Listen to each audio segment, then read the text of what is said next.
Hey everybody, welcome to 21 Charts. Hope everybody's doing good, and I need to make sure this thing doesn't pop. It's going to come on in a second. I got to wait for the sound, and it should be fine. But thank you. Sound here, yes, sound is good. What a day. You know, it's amazing how fast things change in this space. Yesterday, we had Brazil passing laws to legalize crypto as a payment method.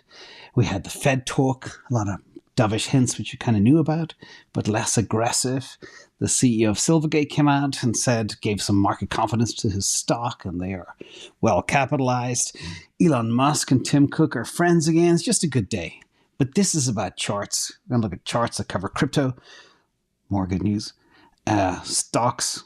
We're going to look at some macro charts, some real estate stuff as well, and drive some correlations between money supply and activities. So let's go. And everything is data-driven here on this channel. No emotion, like you should have when it comes to investing. Zero emotion. And of course, it's edutainment. So we believe, as you all know, one picture is worth 1,000 words. I'm going to bang through 21 charts in 21 minutes. Maybe less if we're lucky. So first of all, crypto had a very solid bounce between the Brazilian news last night and the Fed news today. Bitcoin's up over 17,000. In fact, as we speak, right now live, this is taken a few minutes ago, 17,062. It's gone up again since another $10. Ethereum up a whopping 6% today. And a few other names kind of doing well and green across the board. But not just crypto's green. Broad rally also across equities. Apple up 4%. They lost last week. Amazon big day, Tesla big day, Google big day, Google back up over $100. Microsoft is up, everything is up all across the board. The drug companies aren't doing that well, so sorry Big Pharma, you guys aren't doing too good. Chart number 3, again a quick reminder, more than 2/3 of all Bitcoin has not moved in 1 year. Typical hodl wave chart, and that is stunning and very impressive. Some of it has moved in a lot longer than that. In this particular chart here, you'll see based on the color codes, you guys are probably familiar with it, the 1 to 2 years kind of the yellow box, then the 2 to 3 years kind of the darker green. So as you go up on the right hand side, as the colors get darker, the time gets longer. Then the kind of lightish green again, 3 year to 5 year, the teal 5 year to 7 year, the dark blue is 7 to 10 years, and then purple, greater than 10 years. And many believe the stuff that has not moved in greater than 10 years has a very low likelihood of ever moving. So that's also good news. Now, regarding the drainage from the exchanges, this bleed appears to have stopped here. I just pulled up this little Glassnode chart here, and you can see at the very bottom, it kind of bounced with this tiny little onflow back onto exchanges. So it looks like those that were going to remove their coins already did, or people just don't feel comfortable with self-custody. But if you have a large bag that your life depends on, get it off the exchange. Now, let's look at some charts here. We'll look at Bitcoin first. These are the kind of the Bitcoin steps. We had the summer contagion support at that 17.5 level, which we bounced off 2 or 3 times. And then it looked like we were off to the races again. Bitcoin crept up above 21K, bouncing off nearly 22K at one stage. And then we had that huge dip, the FTX fallout.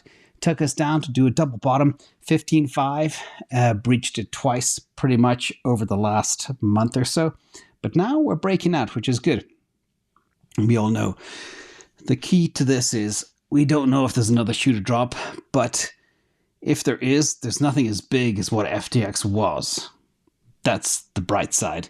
Are there more shoes to drop? Perhaps, but they could be minor. We had BlockFi pop up. I mean, and people are still surprised by BlockFi blowing up. It was pretty clear in 2021 they had a lot of issues. Not all things were clear, however. That was easy to anticipate, but the rest of the stuff, harder, you know. All the other contagion we had. So boy, has it been a horrible year. But we are about to move into December, which is great news.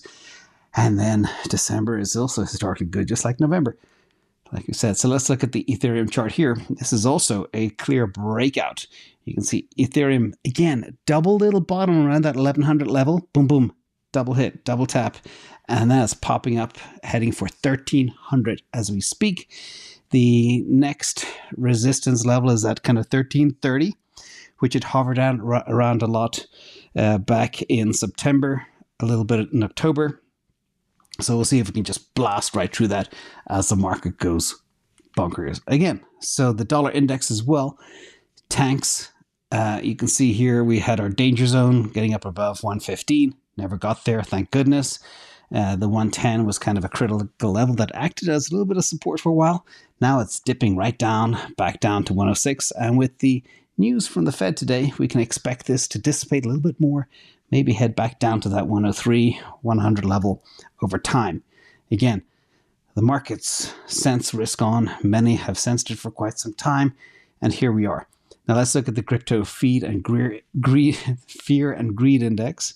And we're back at 30, which is not bad. It's not extreme fear, it's fear. But we've been in fear now for, let me see, many, many months at this stage. In fact, we haven't been out of it since March. Oh my God, March. We've been down in the fear and extreme fear level for nearly 9 months, which is also unprecedented. But it looks like it's trying to make a charge, trying to make a breakout too. So we'll watch it carefully. GBTC, a little other news here. Back on November 23rd, we bounced up to 39%. November 22nd, the all-time high record was achieved at 45% GBTC discount. Now it's dipping down again to 42.37%, which is exactly where it was on November 23rd.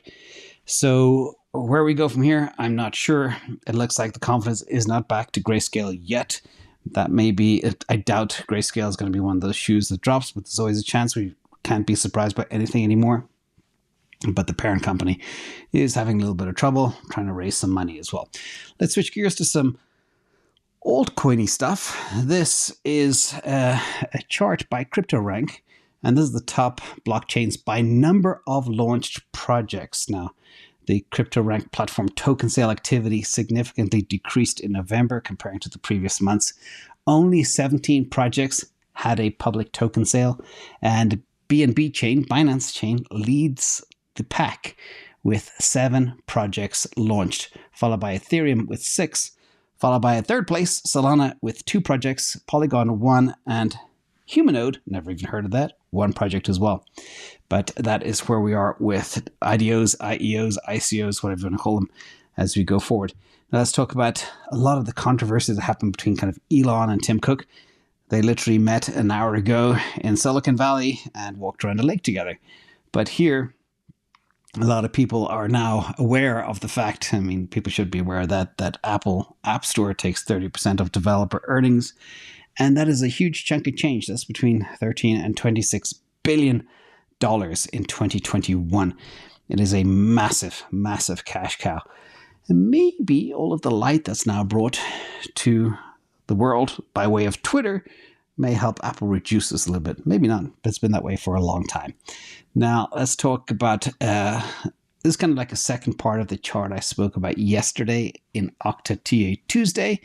And I felt perhaps the low of earnings hit in October 2022. But if you look at this, this has year-to-date returns and forward PEs for many countries around the world. The global earnings cycle produced by Jurien Trimmer at Fidelity, and it's a 36-month Z-score of trailing earnings per share. Now, if you look at the global earnings cycle in this chart, it could be premature to expect a bottom for earnings anytime soon. If earnings growth doesn't bottom for another year or longer, then the October price bottom seems rather ambitious. That was the 3,500 on the S&P 500 that I would think is the bottom. But again, this is a global view, not an American view. So we'll see what happens. But I do believe there are many positive signs that companies have taken the opportunity over the last couple of months to trim headcount, reduce costs, and that will help support earnings. And the prices, of course, are down a lot too. So we'll see. Now back to Steve Hanke. He has his Hanke's inflation dashboard. And the key point here is really what we've been talking about for a long time, is official statistics misrepresent real inflation rates. So according to Hanke's inflation measured rate, by the way he does it, Zimbabwe has nearly 400% inflation. Now the official rate per the government in October 2022 is 268%. Now, when the rates are so high, what difference is 130, 140% of inflation, but it's substantial. And I feel for the people in Zimbabwe. Of course, Cuba don't publish numbers, but his estimate is about 166%. Venezuela, 160 versus 151, kind of close. Then you have Ghana, 153, the real inflation versus 40%. And I always say in a place like the US, if they say inflation is 5%, it's really 10% because the numbers are cooked. Now, if we go down the line, you can see there is one instance, Iran, they say their inflation rate is 52%. Steve Hanke estimates it to be 31%. So it's just interesting to see what's going on. And those countries that have very high inflation, I feel for them, it is absolutely punitive to the people on the ground. Now, I did do a quick video today. The ECB came out with this paper, and I see it as kind of like an advertisement for Bitcoin. You can see that they're very, very afraid. Bitcoin's Last Stand, written by Ulrich Binzel and Jürgen Schaaf. Basically, Ulrich is the guy behind a CBDC paper, and they write this saying, Bitcoin is dead, it's not going to recover, and it's rarely used for anything but legal transactions. But then Will Clemente comes out with this, facts, not feelings. He said it's barely used for legal transactions. And I did a short video on this as well, talk about some things, but you can see 2021 of all crypto, only 0.15% of crypto is used for illicit transactions, everybody. So again, when the governments come out and say this type of stuff, it's clear they have an agenda. At the same time, the European Central Bank or the European Union is attacking Twitter for freedom of speech. So what are they trying to hide here? What are they scared of? They're scared of losing control. Okay? They want it. The last 2 years proved they could control humans like lemmings very easily. But we in this channel know better. So protect yourselves. Now, back to more recession fears. This is a little chart I threw together about the inverted yield curve. Anything above that red line that I put in there is yield curve inversion. And it's a harbinger. It predicts recessions perfectly and flawlessly since the beginning of time. But if you go back the last 30-something years, we've never been this high on the yield curve inversion. And that pretty much convinces us, and I've been saying, I'm 99% sure, there will be no soft landing, despite a lot of the government statistics you hear, GDP is going to be 4% next year and stuff. It's like, not unless this has been completely flawed. Then again, you could argue that we've come out of a historically very low zero rate environment, so that's also unprecedented. Maybe this time is different, but probably not. Now, let's talk about the Fed's negative interest rates. I spoke a lot about things like financial Armageddon and stuff that go above 3.5% Fed's funds rate. It's now at 3.75%. They're going to add another 50 basis points, which take it to 4.25%. And again, it's going to break a lot of stuff. It already has. The real estate market is smashed, and many other companies are suffering because they can't raise money. You see that in the crypto market and many other places. Now, what's interesting about this chart here is you can see that the Fed just booked a $10.5 billion weekly loss on net interest income.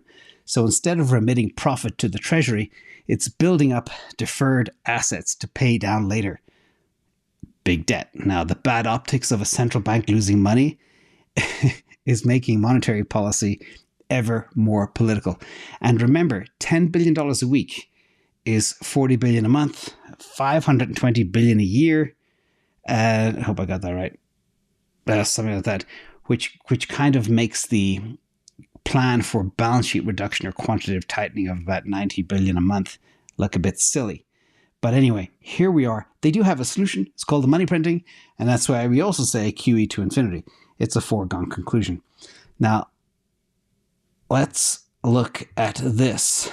This is the M2 money supply in the teal below, and the M2 money supply plus the crypto market cap. And I just thought this was kind of interesting to show you how big the crypto market cap is compared to the increase in the M2 money supply.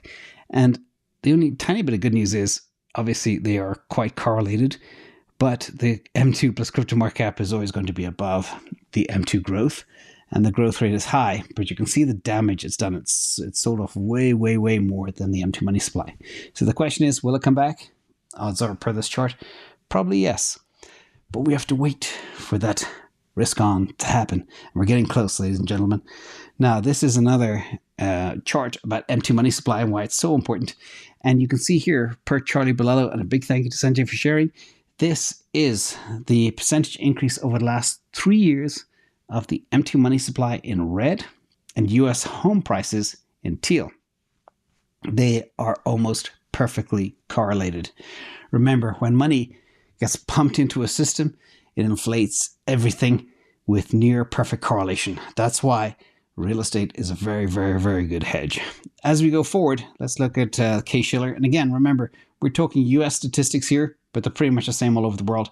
I do a monthly real estate cover, and I can see the drops are the same in places like Europe, Australia, parts of other parts of the world as you go around. But this is the Shiller index, and it's back down at global financial crisis levels of 2009. I don't know if anybody here in this channel was around or was watching real estate at that time, but it got smashed. And Jerome Powell, again, he spoke today on economic outlook, labor market, inflation, and you can see exactly what happened. But home prices slid for the third straight month, and this has not happened in a very, very long time. And you can see here how seasonally adjusted the green line is what you got to focus on, and where we are and the damage that's been done. And we're not coming out of this anytime soon. Apparently 35% of home sales and new listings and existing homes, the amount of sales are down by 35%. So it's absolutely stunning. Now, what's killing it is, again, Charlie below here. This is how the median American household would need to spend 46.3% of their income to afford payments on a median priced home in the US. That is the highest percentage on record ever. So here, again, we have to go back to 2006 to see something at 42%. Now we're at 46.3%. It's basically half. And this is just crippling a huge part of what drives US GDP. Smashing families, smashing homes, etc. It is hard out there. And just to compare as well, back in 2013, back in 2020, it was about 28%.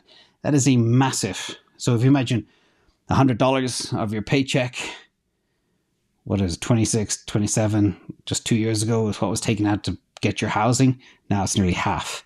And that hurts. And that's on top of the increase in energy costs and car payments and gasoline and food prices, etc. The Fed is beginning to wake up to the damage they've done, which is good.